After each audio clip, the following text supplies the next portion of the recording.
Oye, ¿qué Bueno, crees? Rodrigo, no sé qué te pareció. Perdón, más. Si no saben, es un corte, señores, donde vamos a seguir platicando. Es algo que tenemos entre los conductores, ¿no? Pero de ustedes disculparán.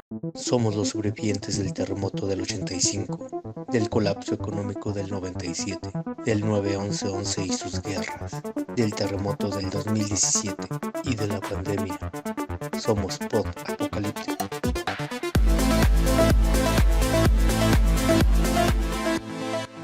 Hola, ¿qué tal? Bienvenidos a un episodio más, una semana más, un libro y alguna recomendación más. Mi nombre es Rodrigo y está conmigo. ¿Qué ¿Qué tal, tal? León? ¿Cómo estás? Bien, bien. Aquí en San Cristóbal de las Casas, en el estudio San Cristóbal de las Casas todavía por acá. Qué bien, pues yo acá ¿Sabes, en la Ciudad de México. ¿Mandé? ¿Sabes cómo le llaman a San Cristóbal de las Casas? ¿No? Le llaman, bueno, ya me lo dijeron a mí, sal si puedes de las casas. Porque llega mucha gente por un mes y se queda. De Ah, hecho, ya. digo, lo comenta mucho la gente local, pero el otro día estaba viendo un video en YouTube de San Cristóbal y le llaman trampa para turistas, ¿no? Lo que te está Entonces, pasando, ¿no? Porque ya llevas ahí un mes.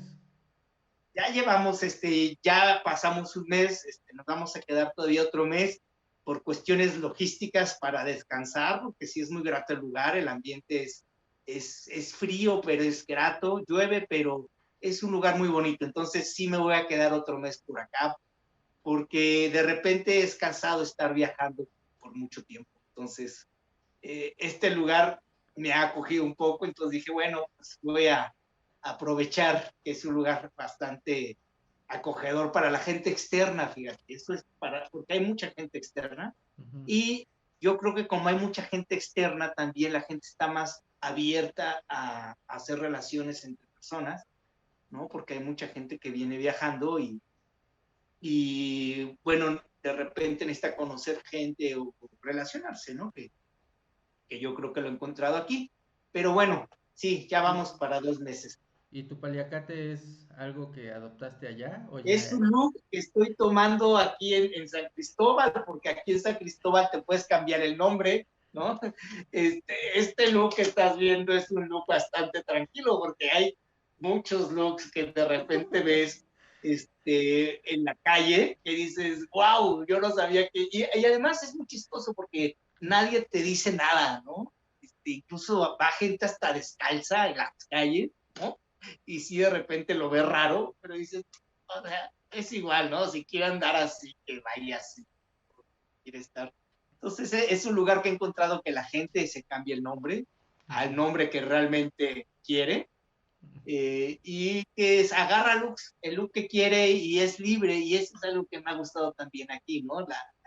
No he encontrado en otro lado en provincia. Generalmente la gente te ve raro, pero aquí no, al contrario, como que eres más bienvenido si te unes al show de Claro. querer ser lo que tú quieras hacer, ¿no? Pero Este, bueno, vamos a hablar del libro. No, ok. después hablaremos de San Cristóbal. Después hacemos un episodio para que nos cuentes las aventuras que has tenido en este recorrido. Pues mira, hoy te Perfecto. traigo un libro que se llama Distancia de Rescate. Ah, ok. Samantha Schweblin. Es una escritora argentina, de Buenos Aires específicamente, contemporánea, es del 78 y esta es su primer novela. Ella es cuentista principalmente, o sea, ella tiene ya varios reconocimientos y premios por cuentos. De hecho, déjate platico un poquito de ella. Dice, con apenas 20 años inició una carrera literaria muy celebrada por el público y la crítica. En España se dio a conocer con Pájaros en la Boca, una recopilación de sus mejores narraciones por las que había obtenido el premio Casa de las Américas. En 2010 fue incluida por la prestigiosa revista Granta entre los 22 mejores narradores iberoamericanos de su generación. En 2012 ganó el premio Juan Rulfo por el cuento Un hombre sin suerte y en 2014 se le otorgó un premio Conex Diploma al mérito por su trayectoria como cuentista. Samantha Schweblin ha sido señalada como una de las mejores cuentistas argentinas de la última década. de las últimas décadas. En 2017 fue finalista del Man Booker International Prize por su novela Distancia de Rescate, publicada por Almadía. Ajá. Entonces, esta es una novela corta que es bastante recomendable. ¿De qué trata? Principalmente hay dos madres. Una madre se llama Amanda y tiene a su hija Mina. Ellas andan de vacaciones y bueno, su esposo las va a alcanzar. Y por otro lado tenemos otra madre que tiene a su hijo que se llama Diego y viven cerca de donde llegan los otros a vacacionar, entonces son como vecinos. Distancia de rescate, este título es por la distancia, bueno, al menos en la explicación que aquí da en el libro, es la distancia que debe mantener la mamá para cuidar a su hija y rescatarla en caso de una emergencia. Es decir, si tú ves que tu hijo anda caminando cerca de una alberca, ¿cuál es la distancia que debes calcular para que te dé tiempo de, ¿no?, rescatarlo antes de que se caiga, ¿no? O si tú ves que se está acercando a un peligro, ¿cuál es la distancia que debes de calcular para que sepas que te va a dar tiempo de rescatarlo, de detenerlo, de evitar algún accidente, ¿no? Por eso se llama así esta novela y a eso se refiere con distancia de rescate. Bueno, entonces tiene que ver un poco con estas dos madres, tiene que ver con la preocupación de estas madres con sus respectivos hijos. Al principio comienza un diálogo entre una mujer y un niño. Este inicio es sumamente confuso, no sabes quién es quién. Poco a poco se va explicando esta narración y se empieza a desenredar un poquito la madeja de estambre, ¿no? Porque no sabes bien por qué están hablando y de qué están hablando y en qué situación se encuentran. Creo que esta es la prueba más fuerte que te pone el libro. O sea, el principio es un poquito complicado, pero una vez que pasas este principio se vuelve miel sobre hojuelas, porque empieza a atraparte y es algo que no lo puedes soltar. O sea, te mantiene tenso todo el tiempo, esperando a que suceda algo, y eso es lo que te motiva a seguir leyendo. Además hace un manejo del tiempo, llega un momento donde está hablando del futuro, en otro momento está hablando del pasado y regresas al presente, y este manejo puede ser confuso, pero una vez que lo entiendes, una vez que le agarras la onda, es una maravilla. Entonces empieza este libro, un niño hablando con una mujer. El niño es Diego y está hablando con una mujer, que en este caso es Amanda, que es la mamá de la niña, y empieza pidiéndole que le narre escenas. No quiero spoilear mucho, nada más así a grandes rasgos el punto principal. El papá del niño se dedica a criar caballos y tiene dos yeguas. Y entonces un día le prestan un caballo para cruzarlo con sus yeguas. Este caballo se le escapa y se va a un arroyo a tomar agua.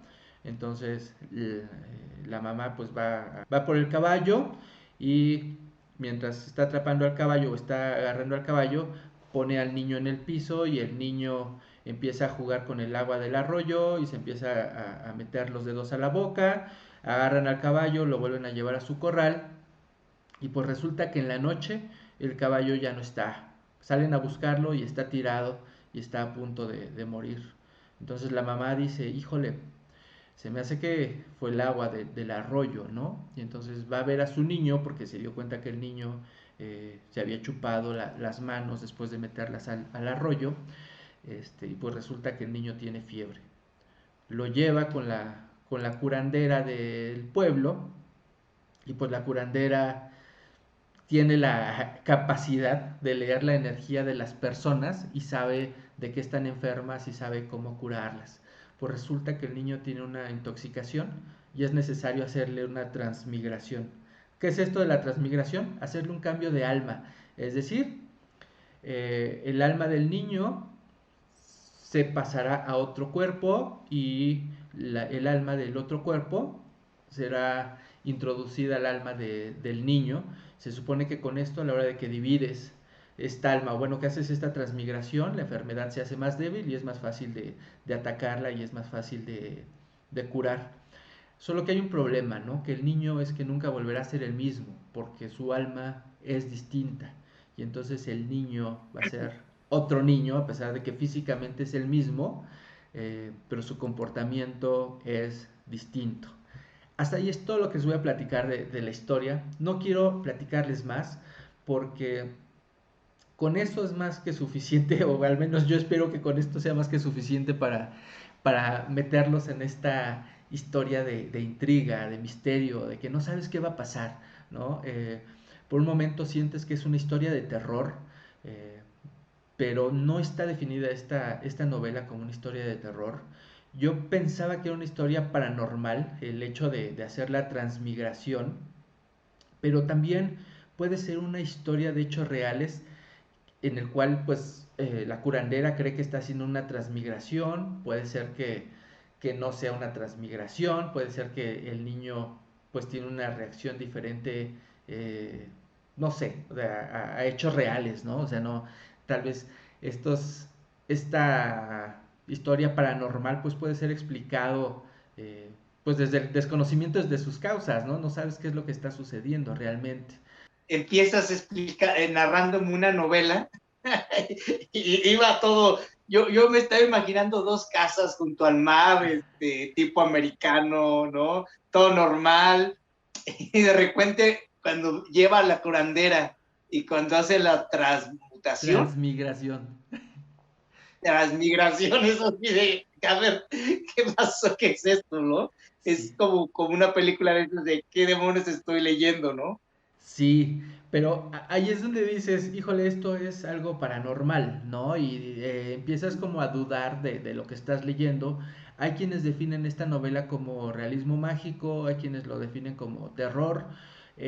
Yo digo que en realidad en ningún momento esto puede ser, bueno, podría ser ficción, bueno, es ficción, pero podría ser mágico, porque en realidad esto de la transmigración, pues lo hace una curandera y esto de leer las energías, pues no, pero ya cuando ves la causa de las enfermedades y todo lo que pasa en el libro, dices, igual sí tiene una explicación, pero pues en un pueblo a final de cuentas, pues no tienen para hacerte pruebas, ¿no? No tienen para hacerte análisis, estudios y saber qué es realmente lo que tiene el niño. Y ellos lo único que veían pues, es la temperatura, el vómito, y dicen, bueno, está intoxicado, ¿no?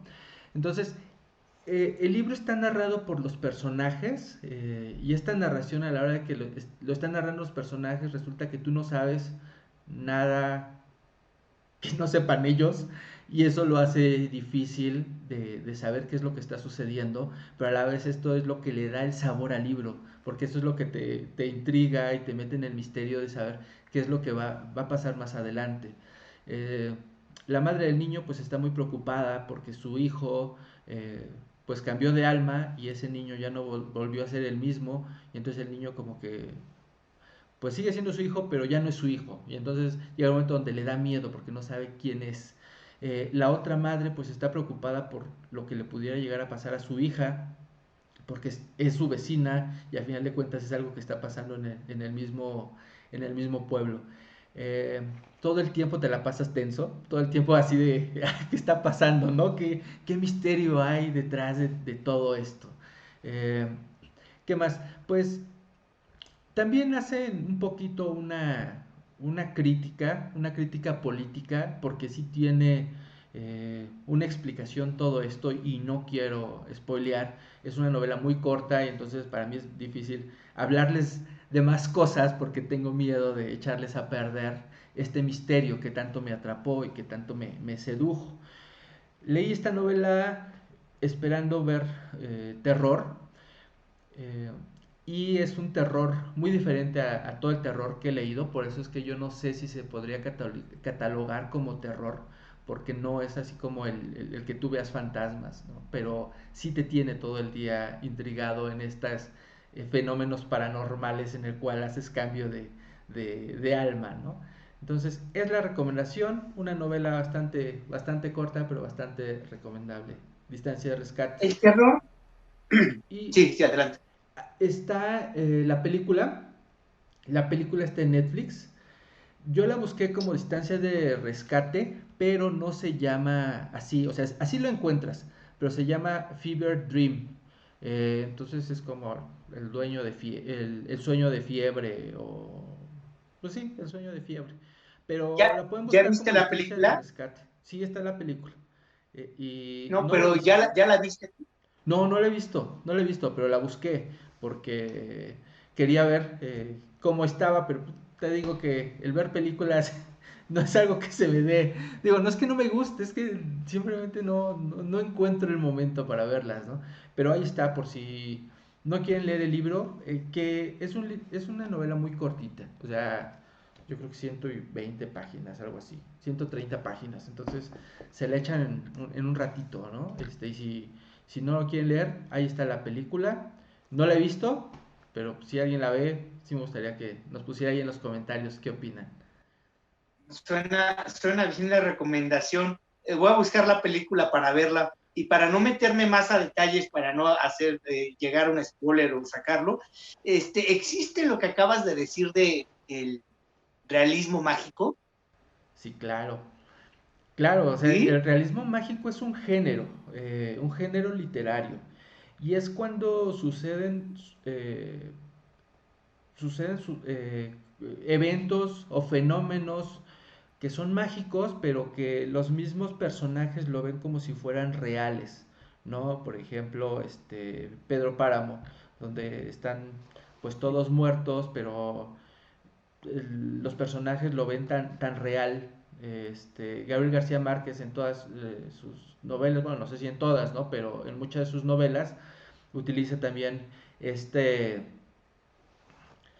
esta técnica en la cual hay eventos mágicos, sucesos sobrenaturales, y ellos lo ven como si fuera algo normal, algo que pues, sí, todos sabemos que existe y podemos vivir con ello, y eso es el realismo mágico, ¿no? Es algo diferente a la fantasía. Puede ser confuso, digo, sí, podemos llegar a mezclar entre fantasía y realismo mágico. Yo no soy un experto en literatura, no sé definir bien los géneros, tanto es así que este libro yo no te sé decir si es terror o es realismo mágico. Hay expertos que lo ponen de un lado y expertos que lo ponen de otro, no sé, y en realidad a mí no me importa tanto al no ser experto en literatura. Yo leo, me gusta y no importa de qué género es. Mientras el libro sea bueno, ¿no? Exactamente, sí. Sí, ya que los Y expertos pues sí, se metan en problemas para ver dónde lo catalogan, ¿no? Y los libreros saber en dónde lo ponen. también este tipo de terror, no sé si llegue un poquito a terror psicológico, muchas veces es más complicado el terror psicológico porque sabes que es algo que puede estar pasando, es terrorífico que una novela de terror de ciencia ficción, de ficción, ¿no? Porque dices, bueno, pues, esto no va a pasar, ¿no? Y cuando ves un terror psicológico son muy fuertes a veces, o pueden ser más fuertes. Aquí tiene poco de eso. Ajá, ese terror psicológico. La mamá de la niña cae en ese terror psicológico en el cual ya se quiere regresar. Estaban esperando al marido porque ellas estaban de vacaciones y el marido iba a llegar ahí, pero ella ya no soporta ese terror psicológico precisamente, en el cual pues tú no ves nada, pero sientes que algo va a pasar, ¿no? Un poco temiendo el futuro, lo que le pudiera pasar a su hija. Entonces sí, también trae parte del terror psicológico. Pues si quieres, pasamos al siguiente tema. Hoy va a ser como el quinto programa donde abrimos una categoría nueva que se llama, Una nueva sección este, otra vez. A ver, platícame. sí, nueva sección que se llama Leo Entrevistas, ¿no? Y no crean que fue coincidencia que estuvimos hablando de Luke, porque hice una entrevista, platiqué con un amigo que se llama Nicolás, es un amigo que hice aquí en donde estoy en una casa de huéspedes, entonces él también vivía aquí. Coincidimos en que una persona que estaba aquí, llegó su hija de Nepal, parece, son norteamericanos, pero llegó de Nepal, y ya que estaba su hija aquí, y sí, fueron a hacer un concierto a un bar que se llama el Paliacate, y nos invitó, bueno, me invitó a mí, yo no sabía que había invitado a Nicolás, coincidimos, ya nos habíamos visto, coincidimos en el bar y empezamos a platicar. Me empezó a platicar un poco de dónde venía y lo que había hecho y se me hizo interesante y le dijo, oye, pues déjame, vamos a platicarlo frente a una cámara como si fuera entrevista y ya, ¿no? Para que lo compartas porque es más interesante salvo lo que lo vean ustedes y nos cuenten, ¿no? Entonces, si quieres, vamos a ver la entrevista y la comentamos ahorita. Okay. Estoy aquí con mi amigo Nicolás Rabiniani. Ok, muy bien. Y el hecho de esta entrevista es que quería compartir con ustedes un personaje que se me hace muy interesante, que viene en contraflujo de lo que yo quiero hacer, llegar al sur. Él es, mi amigo es argentino, viene desde Argentina y viene desde un viaje muy largo. Platícanos, ¿por qué hiciste este viaje? ¿Por qué te nació? Y algunas cosas que has hecho en este viaje, Nicolás. Bueno, yo salí de mi país hace 8 años a bordo de una combi Volkswagen, que todavía está conmigo. Y bueno, me tomé algunos años para llegar a México, casi 5 años, cruzando de forma terrestre 11 países. De Sudamérica, de Centroamérica y bueno, y ahora de Norteamérica, que estoy acá en México. Y bueno, salí por distintos motivos. En mi caso, yo llevaba una vida muy cómoda y muy alegre donde vivía, me gustaba lo que hacía en general, había algunas actividades que tal vez laborales no eran mis favoritas, pero sí llevaba una vida bastante cómoda en muchos aspectos, hasta que en un momento como que decidí cumplir como cierto anhelo que tenía desde joven, que era viajar sin tiempo. Yo había tenido la suerte de hacer pequeños viajes a países sudamericanos en mis vacaciones de estudios o de trabajo, y en cierto momento en uno de esos viajes sentí que alguna vez en mi vida quería poder irme y no tener que regresar con un tiempo determinado, ¿no? Y bueno, en el 2014, a diferencia tal vez de otras personas que a veces como que salen de viaje porque no toleran lo que están haciendo o se sienten asfixiados o lo que sea, yo en realidad fue como me sentía bien en lo que hacía, obviamente uno siempre hay cosas que quiere modificar y demás, pero como que esto era una apuesta a hacer algo que todavía me gustaba más, ¿no? Era como una aventura más. Y en el 2014, digamos, tuve la oportunidad de empezar a viajar y bueno, recorrer por tierra el continente, o parte de él, porque es un continente muy grande. Y bueno, entrar en contacto mucho con comunidades. Yo soy docente de artes y soy artista plástico, entonces, y también profe de filosofía, entonces también comenzar a tener cierta injerencia en comunidades pequeñas fundamentalmente y tratando un poco de escapar del circuito turístico que se desarrolla en torno a Latinoamérica, ¿no? Buscar un poquito más las partes donde la relación con las otras personas se da de un modo más humano y no tanto comercial como a veces en los espacios turísticos, ¿no? Claro. Platícanos un poco, bueno, saliste de Argentina en tu combi, cuéntanos un poco cómo fue la experiencia desde Argentina, viajar a este gran continente y por qué, o si tu fin era México. La verdad es como que al salir la idea del proyecto era viajar un poco sin rumbo, pero también sin repetir circuitos, era como ir descubriendo, ¿no? Como abriendo el mapa cada vez más. Y de algún modo eso invitó a ir subiendo hacia el norte. Y algunas de las preguntas más comunes que suceden cuando uno está viajando así sin tiempo o en un vehículo, o bueno, que está viajando en general, es a dónde vas, ¿no? Y cuánto tiempo vas a tomarte y ese tipo de cosas, ¿no? En este caso no había tiempo determinado y tampoco había un lugar determinado, pero como la distancia más lejana que se figuraba era México, la respuesta empezó a ser automáticamente hasta México, ¿no? También porque había como un anhelo de conocer el continente latinoamericano, ¿no? Por eso nunca se mencionó ni Estados Unidos ni Canadá, porque no eran como lugares que llamaran tanto la atención, ¿no?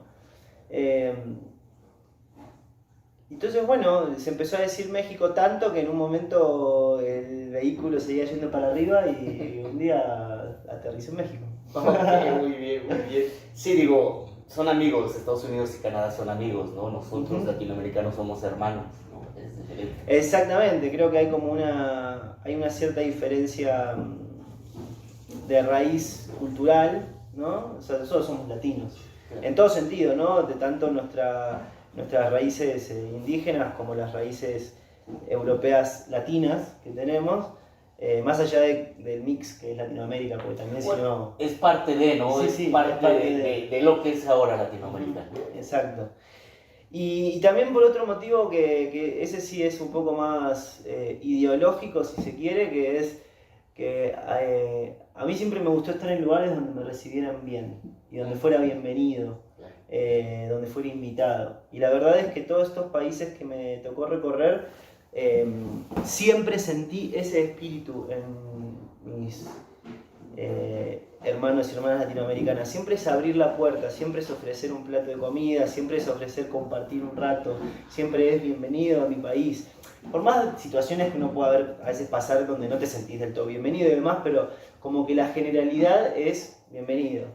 Y bueno, lamentablemente por la etapa de la historia en la que estamos, estos países que están más al norte del querido México, a los latinoamericanos no nos reciben o sea, no es tan fácil ingresar, como que tiene otros filtros. Entonces, siempre me gustó estar en lugares donde yo pudiera desarrollar mis actividades, pudiera brindar lo que sé, pudiera recibir, y bueno, por eso hasta acá andamos. Excelente, Nicolás. Ahora bien, eres artista, me has hablado un poco de tu obra, pero quisiera que me hablaras, no me has contado todo lo que haces en cuanto a arte, entonces eso se me hace muy interesante que me platiques más bien de lo que haces. Pues bueno, yo tengo una formación mixta porque estudié dos carreras paralelas, ¿no? Por un lado estudié Derecho, soy abogado y me especialicé más que nada en filosofía del derecho, como el pensamiento, ¿no? O sea, el pensamiento crítico hacia el derecho. Y a la par estudié artes, que siempre fueron algo que desde chico me generaron mucha curiosidad y me traté de formar o sea, ir probando distintas disciplinas artísticas. Empecé con el teatro, luego comencé también música, conecté con la fotografía y en cierto momento la fotografía y el teatro a través de la iluminación, del espacio, de la imagen escénica y demás, me llevó a empezar a dibujar y pintar, ¿no? O sea, o retomar, porque en realidad creo que todos, desde que somos muy chicos, empezamos a garabatear cosas, ¿no? Sí. De un modo o de otro, todos tenemos ese gesto de dibujar. Hay distintos talentos, sí, todos tenemos el gesto y no muchos les gusta desarrollarlo, ¿no? Pero hay gente que lo desarrolla más. Sí, claro, sin duda, pero como que en el fondo creo que no hay niño o niña en el mundo que en algún momento no haya tenido un elemento en la mano con el cual hacer un dibujo. Después algunos lo continúan, otros lo abandonan, ¿no? En mi caso, bueno, yo lo abandoné por muchos años hasta que después, en cierto momento, por todos estos caminos que te comentaba, llegué nuevamente al deseo de dibujar y de pintar y comencé la carrera de artes plásticas en mi país. Que no la terminé, por cierto, porque no era el objetivo hacer la carrera completa, sino que era formarme, lo cual también está muy bueno porque uno llega a aprender, no a probar materias, sino a aprender.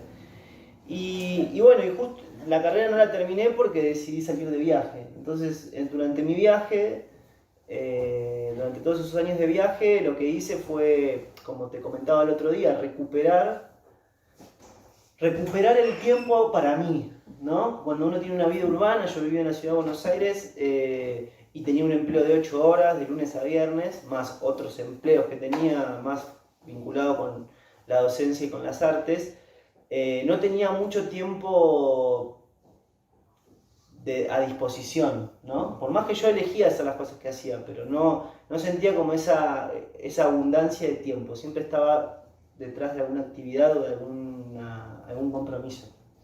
Cuando salí de viaje, como renuncié a todos los compromisos que tenía en la ciudad, de repente me hice de mi tiempo, ¿no? Las 24 horas eran para mí y yo podía decidir cómo utilizarlas, ¿no? Cuánto para dormir, cuánto para andar, cuánto para comer, cuánto para cocinar, cuánto para crear.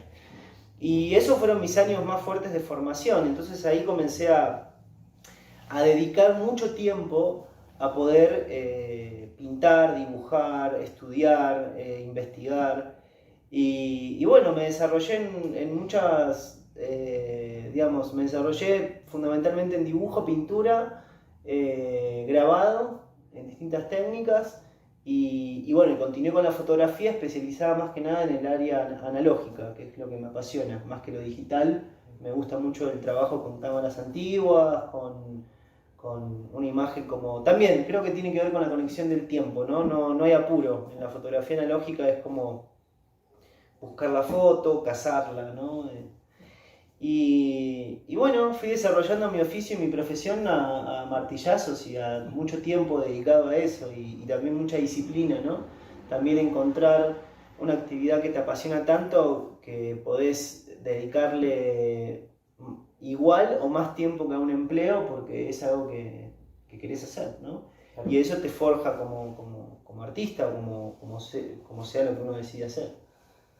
Murales, me platicabas, murales también has hecho, ¿no? Sí, también ahora estoy justamente con un proyecto de un mural bastante grande, el más grande que he pintado, así que estoy muy entusiasmado. Es como, es un área que me gusta mucho, que tal vez no es la que más he desarrollado porque me gusta el formato medio o grande, pero dentro de lo transportable. Pero igual el muro sí tiene algo... especialmente cuando es en espacio público, que es lo que más me ha gustado hacer, en el cual, bueno, ya el arte deja de ser algo específicamente un objeto suntuario para alguien que lo compra y empieza a ser de acceso público. Entonces, eso me gusta mucho y bueno, de hecho, obviamente, cuando llegué a México y tuve la oportunidad y sigo, ¿no?, en ese tren de investigar y de visualizar la escuela muralista que hay acá, desde sus comienzos hasta la actualidad. Es muy interesante cómo se interviene el espacio público y cómo dialoga eso con la comunidad, ¿no? ¿Alguna anécdota que te haya pasado no digo en México porque quiero tocar ese tema después, pero alguna anécdota que te haya pasado en Chile, Ecuador, Perú, Colombia? Y anécdotas hay a toneladas. Seguro, alguno que recuerdes ahorita. A ver, una que me llegue... Hay una en particular que creo que acaba de llegar insisto, no es ni la mejor, ni la peor, ni la más estrafalaria, pero sí es una que me resulta interesante. Y en un momento con la combi tocó estar por una zona de Colombia, junto al Caribe, ¿no?, que es una provincia llamada La Guajira. Y bueno, mi combi es bastante antigua, es de 1983, así que tiene sus batallas. Es una guerrera. Es una guerrera total. Y bueno, era la primera vez en la cual mis ojos iban a ver el Caribe. Yo no había conocido nunca el mar Caribe. Y este era el primer lugar donde se iba a poder, y era como un pobladito perdido que se llama Cabo La Vela, y que para acceder supuestamente, como la combi, eso, es antigua, hay que tratarla como una señora, ¿no? No es digamos, no se la puede poner a jugar un partido intenso. Entonces siempre la pregunta usual era, bueno, ¿cómo está el camino para llegar? ¿No? Entonces cuando decían, bueno, hay camino de terracería, bueno, ¿cuánto es más o menos? ¿Cuánta distancia? ¿En qué estado está? ¿No? Porque ya había pasado previamente de situaciones donde de tanto meternos en lugares intensos, después había que repararlas, había situaciones complejas. Entonces, obviamente, siempre las indicaciones muy imprecisas, ¿no? Como, no, el camino está muy bien, es un poquitito. Y bueno, uno siempre ha aventado lanzarse, y recuerdo que ese camino empezó a ser un camino muy extenso de terracería, donde realmente no estaba nada fácil, había mucha piedra, la combi había que ir muy despacio porque vibraba un montón. Y claro, es un vehículo que cuando vibra lo siente uno también en el cuerpo, ¿no? Y recuerdo que en cierto momento apareció en el medio de calor insoportable, aparte muy cerca de la frontera con Venezuela, muchos contrabandistas de gasolina, digamos, todo un ambiente muy picante, ¿no? Los indígenas locales eran los que vendían la gasolina contrabandeada y era muy económica, pero a la vez en unos tanques todos sucios y toda una cosa como de película realmente. Y me acuerdo que bueno, en medio de ese camino, en el medio del desierto, un desierto muy fuerte en el mediodía además, de repente aparece un asfalto, ¿no? Yo digo, es increíble, por fin llegamos al asfalto. Y de repente cuando ese asfalto era 200 metros nada más y de vuelta se volvía a un camino que ya ni siquiera era terracería, sino que eran como caminos de arena, ¿no? Sí. Y recuerdo que después de conducir un rato sin poblado, sin nada, solamente dunas, un poquito de vegetación y caminos sin ninguna señalización, caí en la cuenta de que estaba perdido, digamos. En el medio de un desierto, con muchísimo calor, la combi sobrecalentándome porque era mediodía, y terminamos llegando a un lugar donde salieron unas indígenas Wayuu, que es la etnia que vive ahí, que hablaban muy poco español y que además querían obtener dinero para dar información de cómo llegar a donde había que ir. A lo cual era medio raro porque a la vez amenazaban de que podía haber salteadores de caminos en el camino, entonces como que sí o sí era necesario contar con sus servicios. Hasta que bueno, en un momento apareció de la nada un carro y lo frené, un carro moderno que deberían tener GPS y todo, porque yo nunca viajé con GPS ni nada. Y le dije, por favor, déjenme ir atrás de ustedes y seguirlos. Ustedes van para tal lado, sí. Civilización. Por favor, llévenme a este lugar que yo iba. Por favor, o sea, no desististe. Quisiste todavía llegar. No, es que para atrás no podía volver porque para atrás era la muerte. Lo único era llegar para adelante. Eso también es siempre una filosofía del viaje. O sea, nunca ir para atrás, tratar de siempre ir para adelante. Y bueno, finalmente, después de unos buenos ratos de sobrecalentadas y todo, al costado de una duna, cuando se pensaba ya que la combi iba a explotar, que uno iba a morir, se abrió el mar Caribe así increíble tras una curva y nada, fue como deslumbrarse. Como ver el cielo. Exactamente. Aparte era un lugar realmente muy, muy increíble. Con el color ese particular que tiene el Caribe, que creo que no tiene ningún mar del mundo. Sí. Y bueno, no sé, creo que me gusta la anécdota porque siento que es como un contraste entre un montón de tensión, de estrés, de dificultades y cómo a veces tras todo eso aparece la belleza, ¿no? Nicolás, te iba a decir, eres muy valiente, pero yo creo que lo que me nace decirte eres todo un Indiana Jones. No. Oye, Nicolás, la mayoría de los que nos ve son mexicanos, o por lo menos eso pienso, ¿no? La mayoría de que nos ve en este podcast son mexicanos. Entonces, tú sabes que somos muy orgullosos de nuestro país y todo, y quiero que nos cuentes, porque sé que te hemos tratado un poco bien por acá. Quiero que nos cuentes cuál ha sido tu experiencia ahora que llegaste a México. Y bueno y lo malo, también, es abierto. Entonces, ¿cuál ha sido tu experiencia ahora? Porque sé que ya llevas algún tiempo aquí con nosotros, ¿no? Entonces, cuéntanos eso. Bueno, de hecho, dentro de algunos meses se cumplen 4 años de estar en México, que equivale básicamente a lo que fue todo el resto de mi viaje por Latinoamérica. O sea que se puede decir que México se ha ganado mi corazón. No sé, es extraño, como que yo no sabía nada, no conocía nada de México más que cosas muy estereotipadas, ¿no? Porque también sucede eso, creo, en Latinoamérica, que tenemos una gran desconexión entre el norte de Latinoamérica y el sur, ¿no? Una desconexión sobre de conocimiento, o sea, sí sabemos, de hecho escuchamos, digamos, por ahí la música es como el puente más grande que hemos tenido desde el sur al norte, ¿no? La literatura, hasta el fútbol diría, qué sé yo, como algunos aspectos, pero no es común que en Argentina uno, por ejemplo, no se lea un periódico y tenga noticias de México, salvo cuando son cosas así muy, muy fuertes, ¿no? Pero no es que un periódico cotidianamente va a tener, aunque sea una noticia de México, ¿no? Y supongo que acá sucede lo mismo. Yo no leo mucho los periódicos realmente, pero estimo que sucede lo mismo. Salvo que pase una cosa muy fuerte en Argentina, tampoco... O que lo busques, ¿no? O que lo busques, claro. Entonces, claro, la información que yo tenía de México era súper difusa. Tenía como ciertos elementos que me llamaban la atención del país, pero no tenía como una preferencia específica por venir acá.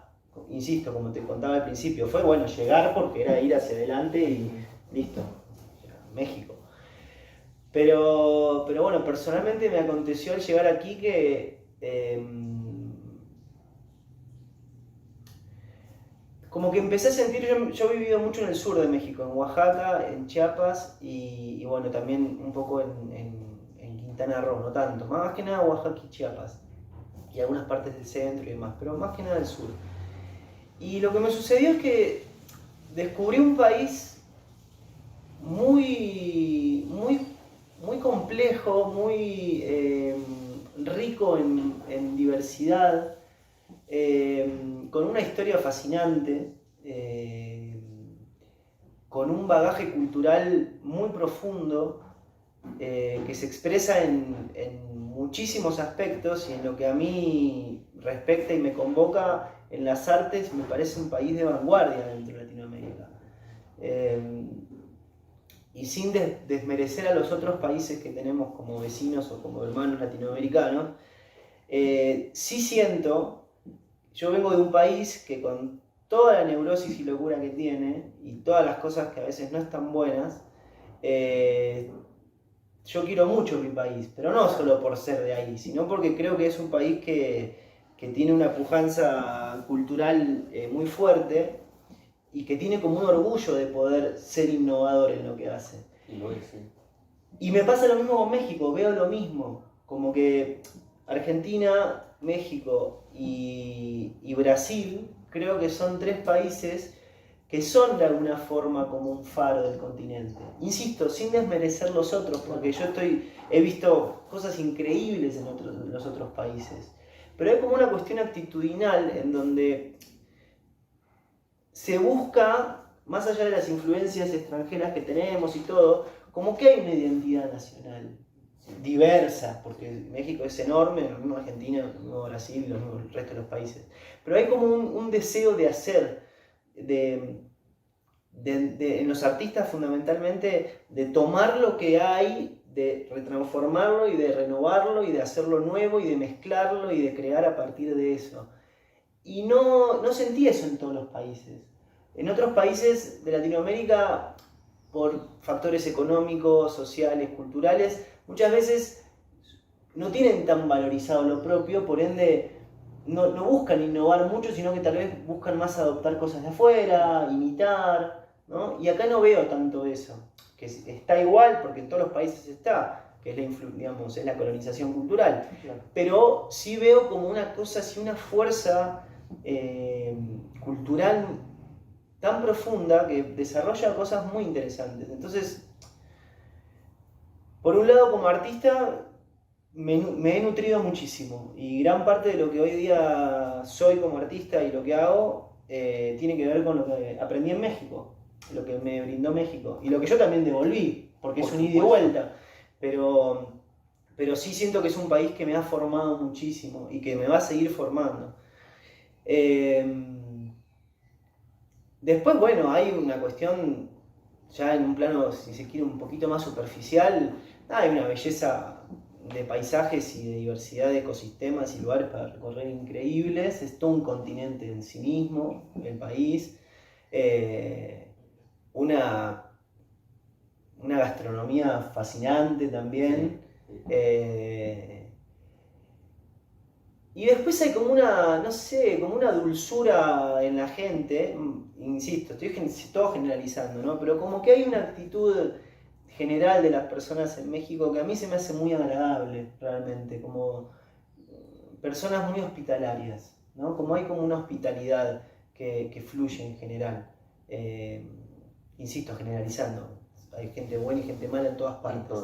Pero como que aquí me gusta mucho el trato con la gente y se me hace muy agradable compartir acá. Me enseña muchas cosas. Ahora, Nicolás, cuéntanos una experiencia aquí de México. Seguramente debes tener alguna que recuerdes, no tiene que ser la más intensa, la que te llegue ahora en la mente.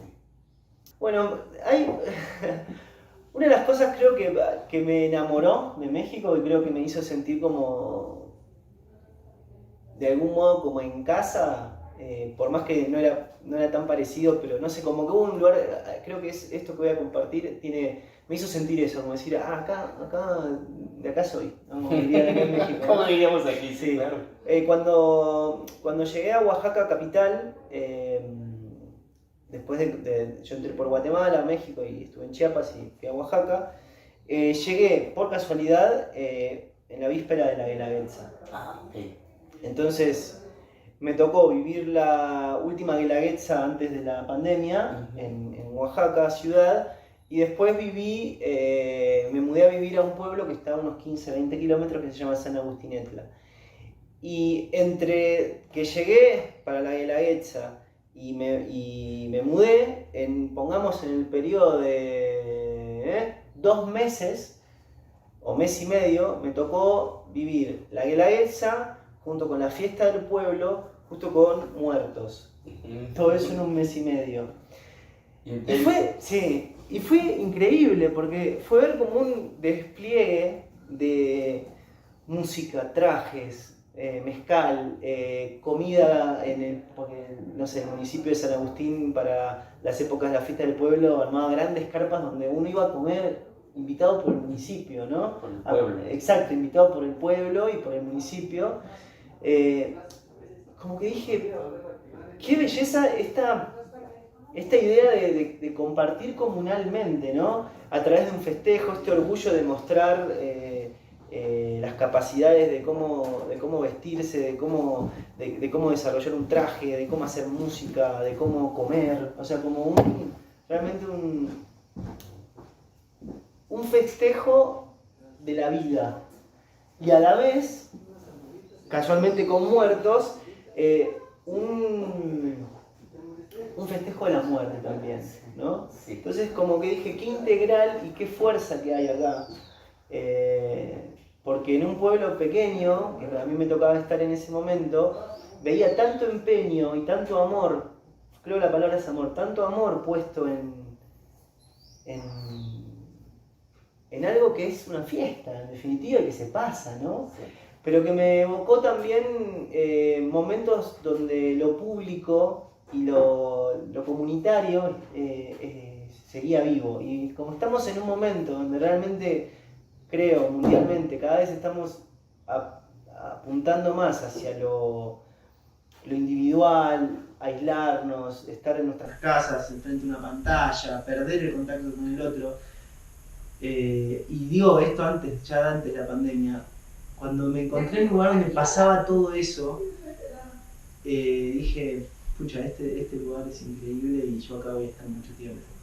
Y bueno, acá estoy. Es que llegaste a un buen lugar y en un buen momento, ¿no? Porque ese es el momento en donde, bueno, en su mayoría México, pero Oaxaca tiene ese espíritu de ser tan orgulloso de sus raíces, ¿no? Y llegaste, y luego el Día de Muertos también, ¿no? Que es un recordatorio de que somos mortales y que tenemos que vivir, ¿no? Hay un artista que dice, no recuerdo el nombre ahorita, que dice, un mexicano no nace, se hace. Entonces eso te lo voy a dejar a ti porque tú eres argentino seguramente, ¿no? Este artista dice, no, yo soy mexicana, ¿no? Me hice mexicana. Y muy bien, Nicolás, gracias por compartir estas experiencias. Es muy padre conocer a una persona como tú que ha viajado, que tiene tanto bagaje cultural en sí, ¿no? Y que tiene mucho que dar seguramente. Deseo que sigas el viaje, ¿no? Y que oigamos más de ti después en el futuro, Nicolás. Bueno, ¿Vale? muchas gracias. No, gracias a ti. Te agradezco. Oye, Bueno, Kike, Rodrigo, no sé qué te pareció. perdón, más. Si no saben, es un corte, señores, donde vamos a seguir platicando. Es algo que tenemos entre los conductores, ¿no? Pero usted disculpará. No sé qué te pareció la entrevista de mi amigo Nicolás. Es un personaje, ¿no? Sí, no, sumamente interesante, sumamente valiente, porque él comenta que pues está bien, pareciera que está en una zona de confort y nada más decide ahora viajar hacia el norte. Qué valor y qué decisión de decir dejo todo y vámonos con la combi. Si a mí me da miedo salir con el coche distancias largas, porque me da miedo que se vaya a descomponer más adelante y cómo voy a regresar, no imagino él cruzar medio continente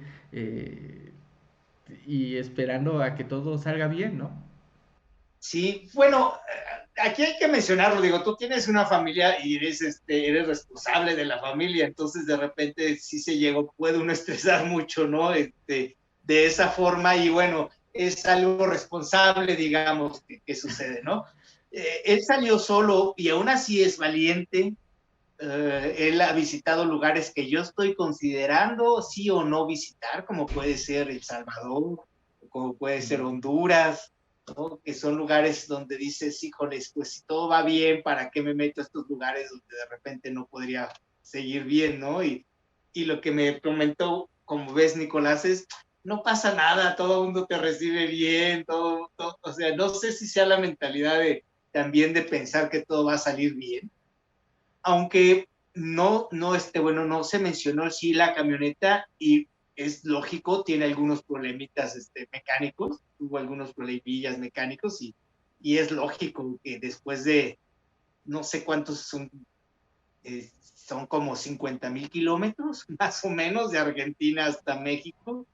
Y otra cosa que quisiera mencionar que estabas platicando al principio es de repente llegar a México, visitar varios lugares, conoce Veracruz, conoce Jalapa, conoce México, realmente cierta parte más que nada del sureste, y de repente también San Cristóbal de las Casas le llama la atención y se queda a vivir aquí una temporada. Yo no sé de repente que tenga este lugar donde decides venir, llegas y dices, ah, caray, me voy a quedar un poco más de tiempo, ¿no? Aunque soy sincero, ya estoy tratando de hacer el nuevo plan para salir, para no quedarme aquí y poder traer las aventuras de otros lados, ¿no? Porque a lo mejor muchos años después me llegaría regresaría a San Cristóbal con otros planes, pero ahorita la idea es seguir caminando. Y bueno, no sé si quieres comentar algo más, ¿no? Ya al rato regresarás con una combi. Este, fíjate que a mí me gustó mucho la filosofía, o bueno, al menos la anécdota que cuenta cuando entra en una zona donde ya no hay pavimento, que pregunta cómo llegar porque él no trae GPS y que le dicen, bueno, es un tramo sin pavimento y que él lo recorre, la combi se le empieza a calentar y después de todo este trayecto llega a ver el mar, ¿no? Y como la filosofía dice, después de algo malo, lo bueno viene adelante. Y esta filosofía pues es lo que lo ha llevado a seguir avanzando y a seguir caminando y no a detenerse hasta que llegue a ese algo bueno que anda buscando, ¿no? Eso fue lo que me impactó. Eso fue lo que me impactó porque a veces hay personas, entre esas me incluyo, que en cuanto ves que algo se está poniendo mal, dices, híjole, yo creo que me regreso porque estaba más cómodo acá atrás, que no, y yo estoy viendo que allá adelante las cosas no están tan claras como yo me imaginaba, ¿no? Y él continúa hasta que encuentre un destino mejor. Entonces, esa filosofía Fíjate me que encantó. yo llegué a pensar lo mismo que tú. De repente sí me ha pasado en coche, viajando, que veo algo y digo, no, no voy a seguir adelante, me voy a regresar, ¿no? Claro. Por seguridad, prefiero. Entonces yo creo que en el lugar de Nicolás yo me hubiera regresado. no lo sé, ¿no? Y lo que me gustó de Nicolás es de que sí avanza, y también sabes algo que me agrada mucho, Nicolás, su lenguaje, tiene muy buen lenguaje para expresar las ideas en palabras. Yo supongo que tiene que ver con su profesión también, digo, con sus estudios, ¿no? Que trae, pero me gusta la forma, y además que habla ya de una forma poco mexicana. No quiero decir con esto que ya no tiene mucho acento argentino, ya tiene un acento mexicano, o a lo mejor ya es un acento latinoamericano, ¿no? Que ya ha hablado en tantos lugares que ya tiene un acento neutro, ¿no? Ya no tiene un acento de un lugar específicamente. Y bueno, supongo, Nicolás, si llegaste hasta aquí, si llegaste a vernos, pues te mando un abrazo, un saludo en donde quieras que estés. Supongo que estás en Jalapa, y si no, pues escríbeme en los comentarios dónde te encuentras ahora. Y Rodrigo, pues bueno, te mando un abrazo a distancia. No, también decirle mi admiración y mis respetos, porque sí se necesita unos buenos pantalones para llegar a hacer esa trayectoria, ese recorrido. No cualquiera, realmente es para gente valiente, gente que está con mucha decisión. Y bueno, pues qué buena entrevista también, León, y muchísimas gracias. Pues creo que por hoy aquí le paramos. No sé si quieres agregar algo más. No. Aquí llegamos. Muchas gracias por llegar hasta aquí. Me despido. Igual, que esté muy bien. Mi nombre es Rodrigo, y que esté muy bien. Hasta luego. Un abrazo. Somos los sobrevivientes del terremoto del 85, del colapso económico del 97, del 9/11/11 y sus guerras, del terremoto del 2017 y de la pandemia. Somos Pod Apocalíptico.